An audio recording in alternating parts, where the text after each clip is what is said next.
And welcome to वर्दी वर्दी।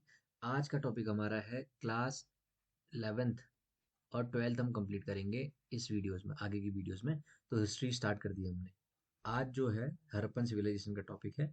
आपको बता दूं कि सिर्फ यहाँ वहाँ भागने से कुछ नहीं होगा। आप लोग हिस्ट्री के लिए इतनी मोटी मोटी बुक्स पढ़ते हैं, वहां से क्वेश्चंस आ ही नहीं रहे। क्वेश्चंस आ रहे हैं नई वाली थीम से, ये एनसीईआरटी ही है। आप आगे देखेंगे, जैसे मैंने दिखा रखा है सीईपीएफ, यहाँ पर 2020 में क्वेश्चन आ रखा है, 2018 में आ रखा है, 18 में लगातार क्वेश्चन यही एरिया से आ रहे हैं। तो आपको इसके आसपास का एरिया पढ़ना है, प्रीवियस क्वेश्चन पेपर सॉल्व करना है। 4 महीने बचे हैं आपके। स्मार्ट स्टडी करेंगे तो एग्जाम निकलेगा निकलेगा। ठीक है, स्टार्ट करते हैं। हड़प्पन सिविलाइजेशन, ठीक है, जिसको इंडस वैली सिविलाइजेशन भी बोलते हैं, सिंधु घाटी की सभ्यता। आप सबको पता है कि भारत का अगर आप नक्शा देखेंगे तो यहाँ इंडस आपकी नदी बहती है यहाँ से, जो पाकिस्तान में जाती है। तो अब इसमें सिस्टम ऐसा है कि जो यहाँ के लोग थे ना, जिन लोगों ने मतलब इसको खोज की इसकी, तो इंडस नदी के इस साइड को सबको सिंधुज बोलते थे। वैसे ही नाम हिंदूज पड़ा है फिर इस जगह हम लोगों का सबका। तो इससे रिलेशन है इसका कहीं ना कहीं। तो हम लोग ये पुरानी चीजें आप सोचते हुए हम लोग क्यों पढ़ते हैं, क्यों पढ़ते, क्योंकि हमारा सिविलाइजेशन कैसा रहा, पहले के लोग कैसे रहते थे, फिर हमने कैसे डेवलप किया चीजों को, इसलिए हमको ये सब चीज पढ़नी रहती है। ठीक है, तो हड़प्पन सिविलाइजेशन के बारे में पढ़ते हैं।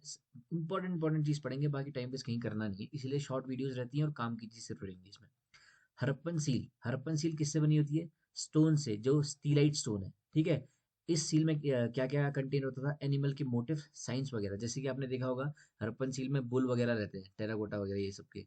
ठीक है, कि बैल वगैरह रहेगा तो अच्छा ही उस टाइम के उस पीरियड के सील से ऐसे माना जाता था। तो इंडियन जो वेली सिविलाइजेशन है, इसको हम हड़प्पन कल्चर भी बोलते हैं। सिंपल सा क्वेश्चन, सीएपी 2020 में आ रखा है क्वेश्चन। ठीक है, ऑब्जेक्ट्स ऑफ हड़प्पन कल्चर के कौन कौन से ऑब्जेक्ट्स थे? Seals, beads, weights, stone, blades, baked bricks, यानी कि पकी हुई ईंटें, ये सब वहाँ के ऑब्जेक्ट थे। ठीक है, objects found from Pakistan, Jammu, Balochistan, Gujarat, इन सब एरिया में मिले। यानी कि देखिए सभ्यता कितनी दूर दूर तक फैली है, कहाँ कहाँ रिश्ता रहा है इनका। The Harappan civilization is also called mature Harappan culture to distinguish it from other cultures. ये सिंपल सा क्वेश्चन सी 2018 में। Basic basic line to line question आपको एग्जाम में पूछ लेता है। ठीक है, ये चार आपको, आज मैं सिर्फ 4 पेज पढ़ाऊंगा। 4 पेज में आप देखिए 13-14 क्वेश्चन आपके सामने सामने। एक क्वेश्चन ये आ गया था अभी हाल में ही, सीडीएस 2018 में, दूसरे वाले में, कि which is the nearest site to Mohenjodaro. ठीक है, मैंने एकदम शॉर्ट्स नोट्स इसलिए बना रखे हैं और देख रखा कहाँ कहाँ से क्वेश्चन पूछ रखे हैं। ठीक है, तो इसका आंसर था कोट डिजी। ये आपने क्वेश्चन बहुत बार देखा भी होगा। अब सबसिस्टेंस स्ट्रेटेजीज क्या था, कैसे अपने आप को ये वहां पर कोई जिंदा रखते थे? Harappan ate wide ranges of plants, animal products including fish. ये फिश भी एक बार क्वेश्चन फिश से भी आ रहा है कि फिश खाते थे कि नहीं खाते थे। खाते थे, वहां नदी थी ऑब्वियसली, तो वहां नदी में ही मछली होती थी, वो ही खाते थे। Animal bones found there were of cattle, sheep, goat, buffalo, pig. तो उस टाइम के ये सब के वो पाल, इन सबको पालते भी थे, इससे भी पता चलता है। ठीक है, oxen were used for ploughing, यानी कि बैल से वो खेत को जोतते थे। और वहां पर को टेराकोटा के मॉडल्स मिलते हैं। Most Harappan sites are located in semi arid lands, hence traces of canals here. वहां पर कैनाल्स वगैरह मिले हैं, कि जैसे पानी को बहने का एकदम संचालन का सही से रूप हो, इसीलिए पहले वहां पर को कैनाल बनाते थे। उसके बाद क्या कहते हैं, यहाँ से सीवेज प्लांट वगैरह सब इसलिए, यानी कि जो पानी यहाँ है उनके आसपास के घर का, उसको ढंग से वहां से चले जाए पानी, गंदा पानी चले जाए, इसके लिए वो लोग पहले उनने ये रास्ता बनाया पानी के लिए। उसके बाद यहाँ पर वो अपने घर और सेटलमेंट्स बनाए। आगे हम पढ़ेंगे इसको। Reservoir was founded Dholavira for water management. ये क्वेश्चन 2012 में सीडीएस में आ रखा है। Harappa was located near Ravi river. Ravi river के पास हड़प्पा लोकेटेड था सिविलाइजेशन। मोहनजोदारो था एक और, वो भी एक प्लांट अर्बन सेंटर था। ठीक है, it was a planned urban centre.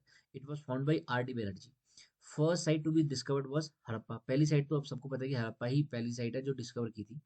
Although Mohenjodaro is the most well known site, क्योंकि ये एकदम प्लान्ड है, और ये हड़प्पा की तरह जैसे बाकी जो लुटेरे थे उन सब ने तहस नहस नहीं किया है इसको, तो अभी तक का इसको इसके ट्रेसेस मिलते हैं। ठीक है, settlement was divided into 2 section. 2 तरह के सेटलमेंट थे। ये छोटी छोटी चीजें है ना, ये याद रखनी है आपको यार। सीएपीएफ 2012 में आ गया क्वेश्चन, तो आप कहोगे क्वेश्चन कहाँ से आ रहा है, आ कहाँ से रहा है। ठीक है, तो आपको ढूंढना है। इंडस रिवर बैंक के आसपास ये मोहनजोदारो सेटलमेंट था। अब यहाँ क्या है, सेटलमेंट 2 टाइप के थे। स्मॉलर बट हायर, यानी कि छोटा लेकिन ऊंचा, बड़ा लेकिन छोटा। अब सिटाडेल आपको सबको पता है। इस तरह ये एक मैप भी बना रखा है, तो मैंने आपको समझने के लिए बना रखा है। सिटाडेल मतलब किला, गढ़, ये समझ सकते हैं आप। जैसे कि मान लीजिए कोई फॉरेन एग्रेशन होता है, कोई बाहर के लोग यहाँ पर हमला करने आते हैं, तो आप ये एरिया छोड़ के यहाँ आ सकते हैं। ठीक है, ये स्मॉलर है लेकिन ऊंचा है, इसीलिए नीचे से ऊपर आने में एनिमी को टाइम लगेगा। ये रेसिडेंशियल बिल्डिंग्स, लोअर टाउन्स, बाकी सब लोग यहाँ रहते हैं। राजा और प्रजा, सिंपल सी है, आपने मूवीज में देखा होगा कि किला वगैरह में राजा रहता है वो इसीलिए रहते हैं। ठीक है, तो धोलावीरा में ये मिलता था, इसका स्टैट्यूट मिला है डांसिंग गर्ल का, ब्रॉन्ज का। ये भी कभी कभी एग्जाम में पूछ लेता है, इसलिए मैंने नोट कर रखा है। Harappa was on the bank of Ravi river, 2012 में आ रखा है ये। Latest site found was Dholavira. Harappa was badly discovered by brick robbers, यानी कि जो ईंट चोरने वाले चोर थे, उन सब ने ये बहुत बुरी तरह से डिस्कवर किया था तोड़ फोड़ करके। Mohenjodaro was far better preserve, वो उसके मुकाबले बहुत सही से अभी भी है। अब देखिए इन दोनों लाइन से आपके एग्जाम में आ जाएगा कि कौन हड़प्पा बहुत प्रिजर्व सही से है, ऐसा पूछ लेगा, उल्टा पूछ लेगा आपसे। तो आपको बेसिक चीजें पता होनी चाहिए। जो पहले डायरेक्टर जनरल थे आर्कियोलॉजिकल सर्वे ऑफ इंडिया के, वो है एलेक्जेंडर कनिंगम। इनको फादर ऑफ इंडियन आर्कियोलॉजी भी बोलते हैं। ठीक है, ये भी इंपॉर्टेंट है, आप ध्यान रखिए इसका। Citadel owes its height to the fact that building was constructed on mud brick platform, यानी कि जो मिट्टी और मिट्टी की ईंटें बनी उनकी प्लेटफॉर्म पे ये सिटाडेल बना हुआ है। सन ड्राइड और बेक्ड ब्रिक्स, यानी कि धूप में सुखाई हुई ईंटें या फिर गर्म करी हुई भट्टी में ईंटें, उन सबको they were of a standardize ratio, length and breadth were 4 times and twice the height, they were use as Harappan settlements. इस तरह की वो ईंटों को यूज करते थे। Harappan sites had plan the drainage system, क्या किस तरह का सिस्टम वहां पे था? Grid pattern intersecting at right angles. अब जो मैंने आपको पहले बताया था कि इस तरीके से, जैसे मान लीजिए ये पानी या नदी के जाने का रास्ता है, ऑब्वियसली पानी के घर के पानी के सीवेज वगैरह पानी जाने का रास्ता है। तो इन यहाँ पर को एक घर यहाँ आ जाएगा, एक घर यहाँ, ऐसे करके 4 घर, इससे पूरा पानी भी जाएगा और गंदगी भी नहीं रहेगी। Streets with drains were laid out first and then houses built along them. पहले यहाँ पर को ड्रेन का पानी के जाने का रास्ता बनाया, उसके बाद घर बना रखे हैं। Every house needed to have at least one wall across street.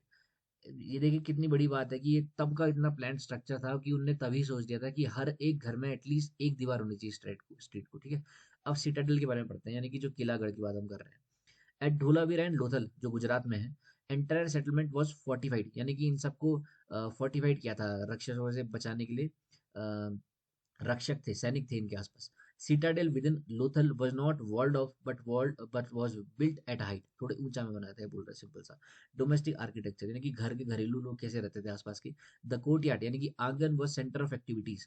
ठीक है, कुकिंग एटसेट्रा, यहाँ पर बुनाई की, खाना बनाना, ये सब बेसिक चीजें यहाँ पर को होती थी। घर में जो घरेलू आइटम्स होते हैं वो आंगन में होते थे। There was a concern of privacy, यानी कि वो लोग अपनी जो प्राइवेसी को बहुत वो सजग थे। No window at ground level, यानी कि घर का अगर मान लीजिए जो पहला ग्राउंड लेवल है उसमें कोई खिड़की रहती नहीं थी कि बाहर का इंसान अंदर देख पाए। Main entrance does not give a direct view of the interior. जैसे मान लीजिए यहाँ से घर के अंदर जाने का रास्ता है, तो पहले यहाँ दीवार रहती थी जिससे कि देख ना पाए इंसान के अंदर है कैसा घर। Each house separated bathroom paved with bricks, drains through walls, street drains, यानी कि दीवार से पूरा पानी जाने का रास्ता था। लोथल जो गुजरात में है, houses were build of mud bricks, drains were made of burn bricks. ये चीज आप याद रखना है, सिंपल से स्टेटमेंट्स में पूछ देगा आपके एग्जाम से। देखिए मैं आपकी बात समझ रहा हूँ कि ये चीज़ पढ़ने का क्या फ़ायदा है, या फिर ये जो बेसिक बेसिक लाइंस हैं, अगर ये हमारे फैक्ट का नॉलेज ले ली तो यूपीएससी कैसे एग्जाम कर रही है। लेकिन हम लोग को अपनी अपने पूर्वज या फिर हमारे जो पहले रहे हैं हमसे पहले, उनके बारे में जानना बहुत ज़रूरी है। हिस्ट्री को जानोगे तभी आप आगे अच्छा कर पाओगे। टोटल नंबर ऑफ वेल्स 700 लगभग थे। ये क्वेश्चन सीधे सीधे पूछ लेगा आपसे। सिटाडेल यानी कि किले में ये क्यों था? For special special public purposes there was a great bath. अब एक इनका बोलना ऐसा है कि एक ऐसा कोई स्ट्रक्चर था जिसमें नॉर्थ और साउथ से सीढ़ियां थी आने की। ठीक है, और चारों तरफ से ये कॉरिडोर ये बंद था। अब इसमें क्या होता था? There were 2 flights of steps at north and south, जो मैंने बता रखा है आपको। Water tight by setting bricks on edge using mortar of gypsum. Gypsum का मोटर यूज करके यहाँ पर उन्होंने ऐसा कर रखा था कि पानी अंदर रुके इसके। ठीक है, इनका सोचना ऐसा है कि it was meant for special ritual बात। किसी किसी दिन बहुत महत्वपूर्ण दिन यहाँ पर को नहाते थे लोग। ठीक है, बरियल्स, अब ये लोग दफनाते कैसे थे? In Harappan sites dead were generally laid in pits, यानी कि ये बोल रहे हैं कि हरप्पन साइट्स में जो मर जाता था उसको ये लोग पिट में दफनाते थे। Jewellery found in burials of men and women, इनकी ज्वेलरी भी इनके साथ रहती थी। They did not believe in burying precious thing with it, इनको ये ऐसा नहीं, इनका सोचना ये नहीं था कि जो मुर्दा है, जो मरा हुआ इंसान, उसके साथ बहुत महंगी महंगी चीजें भी दफनाए। ठीक है, तो सीईपीएफ 2014 में आ रखा है चानो दारो के बारे में। अब चानो दारो क्या है? ये एक छोटा सा सेटलमेंट है। ठीक है, exclusively devoted to craft production, या क्राफ्ट वगैरह बनते थे, खिलौने वगैरह मान सकते हैं आप। Making of bead shell metal weight steatite was a soft stone, जिनसे ये सब चीजें बनती थी। ठीक है, शेल वगैरह। आगे बढ़ते हैं, नागेश्वर और बालाकोट, ये दोनों आपके एनडीए 2021 में क्वेश्चन आया है, और सीआईएसएफ जो सेंट्रल इंडस्ट्रियल सिक्योरिटी फोर्स का एलडीसी होता है, लोअर डिविजनल वाला एग्जाम, इसमें 2021 में क्वेश्चन आ रखा है। ये दोनों जो एरियाज हैं both are near the coast, दोनों नदी के तट के पास हैं। Special centres for making shell objects, example bangles, ladles, ये सब चीजें यहाँ बनती थी। ठीक है। Waste is the one of the best indicators of craft work. Best indicator से मतलब इससे ये पता चलता है कि भैया यहाँ पर कुछ बनता था।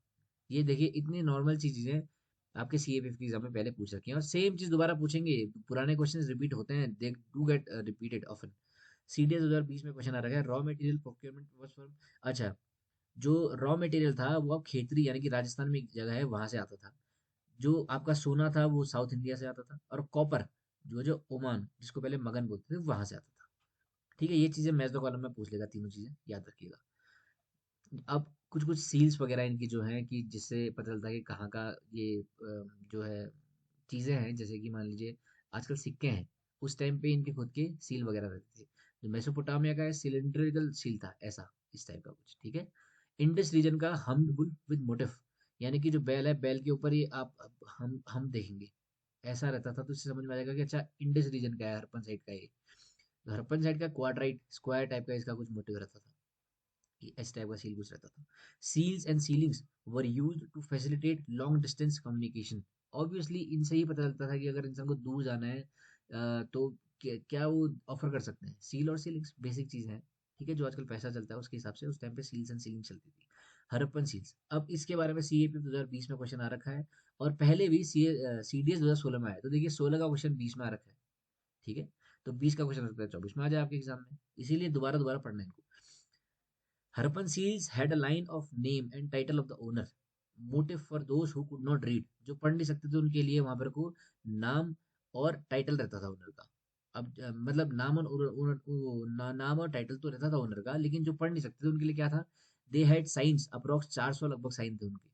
स्क्रिप्ट को जो है राइट से लेफ्ट को उल्टा लिखते थे ये लोग। हम लोग जैसे लेफ्ट से राइट लिखते हैं कुछ भी, तो राइट से लेफ्ट ये लोग लिखते थे। Written on sticks, seal, jar, jewellery, bone rods, इन सब में लिखते थे ये चीजें। ठीक है, इस टाइप की सील कुछ भी हो सकता था, वो इन सब चीजों में लिख के वो सील बनाते थे। और वेट जो थे मेजरमेंट वगैरह के लिए, वो क्या था, exchanges were regulated by precise system of weights made of stone called chert. इस स्टोन से बनाते थे ये लोग weights. Were cubical with in no marking, उसमें कुछ मार्किंग नहीं, कुछ लिखा हुआ नहीं रहता था। Lower denominations of weights were binary, एक दो चार ये सब थे। और हायर डिनोमिनेशन जो महंगे था, जो ज्यादा वैल्यू के थे, उनमें डेसिबल सिस्टम यूज होता था। स्टडी ऑफ लेयर्स को हम स्टैटिग्राफी बोलते हैं। सीएपीएफ में एग्जाम आ रहा, क्वेश्चन आ रखा है, मैंने मार्क नहीं करा लेकिन क्वेश्चन आ रखा है। एक न्यूमिस्मेटिक्स भी होता है, न्यूमिस्मेटिक्स, स्टडी ऑफ कॉइन्स, ये भी क्वेश्चन आया आपके। तो seals were found by at Harappa by Dayaram Sahni. The story of Indian archaeology book लिखी है एस एन रॉय ने। और शमन्स वो लोग थे जो आदमी और औरत क्लेम करते थे कि उनकी मैजिकल और हीलिंग पावर है उनपे। ठीक है। Statute of statue of bearded man was found at Mohenjodaro, important है। Common motif of Indus seals is unicorn. आज की वीडियो में सिर्फ इतना, 4 पेज हैं, अच्छे से मन लगा के पढ़ो। अगले दिन में हम यानी कि कल की वीडियो में हम पढ़ेंगे किंग्स, फार्मर्स, टाउन्स के बारे में। फटाफट एक कवर करना है और प्रीवियस क्वेश्चन पेपर सॉल्व करो। आई होप आपसे इसको आपको इस वीडियो से कुछ सीखने को मिला हो। नेक्स्ट वीडियो मिलते हैं। All the very best. जय हिंद।